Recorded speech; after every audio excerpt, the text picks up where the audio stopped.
I held the fish in front of his shell and he grabbed it from my hand. He touched my finger with his tentacle and I think that we were both a bit surprised.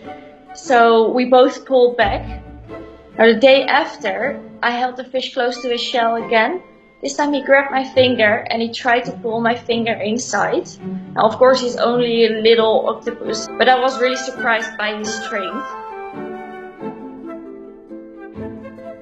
I was kind of curious if he would learn and how he would learn to do stuff, and I was wondering if he could learn to open a jar. So I started pulling the fish in a jar.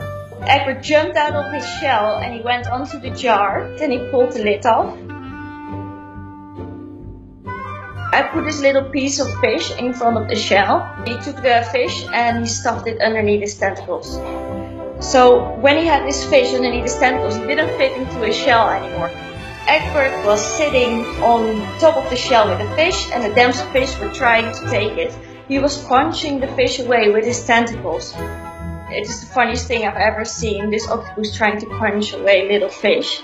We were actually laughing in our snorkels while watching him, but this was definitely the coolest encounter that we ever had with an octopus. So I decided to call him Egbert.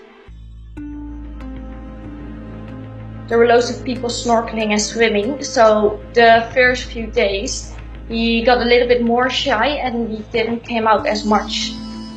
Now after about a week, I went to look for him and his whole conch shell and Egbert were gone. I had a nightmare about Egbert with loads of people swimming on top of him and loads of fish, and I was really scared that people would have picked him up and that he would have been chased away. So I swam around for a bit and in a few days I found him out of reach of the swimmers and the kayaks going over. I was really happy though that he was still around and that I found him again.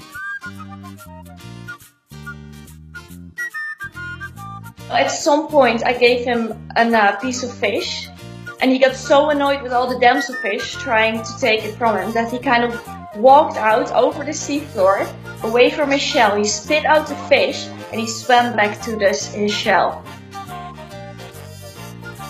There was a tree trunk on the bottom and I swam down and I laid in front of the trunk and he swam up to me. He grabbed my hand and he tried to pull my hand towards the trunk.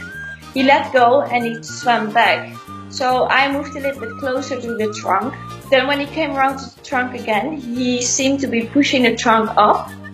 So I don't know what he was thinking. I just thought, oh, I help him push a little bit. So with my finger, I pushed against the trunk. He grabbed my finger and he places my finger on the trunk.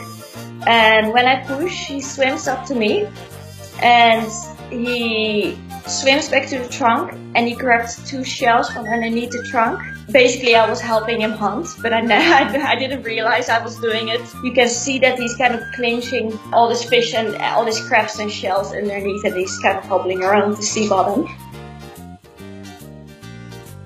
There were like 4 or 5 octopus around at the time. I just took some small pieces of fish and it was way too much for him. I just wanted to give him one little piece. But I put the jar there and actually he swam up to the jar, he opened it up and he went inside and he took all the fish out and he just took it all. And I was like, oh, I guess there's nothing left for all the others. I tried to see how he responds to different objects like a conch shell or a mirror and even my hair, but he never really responds the way that I expect. For example, he was not interested at all in the conch shell that I gave him, but he kept going up to my hand and he kept feeling my little elastic bands around my wrist.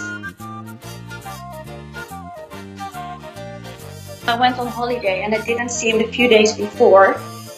I was worried that he would not be there anymore when I came back. But when I came back, I found him. He swam up to me and he touched my foot.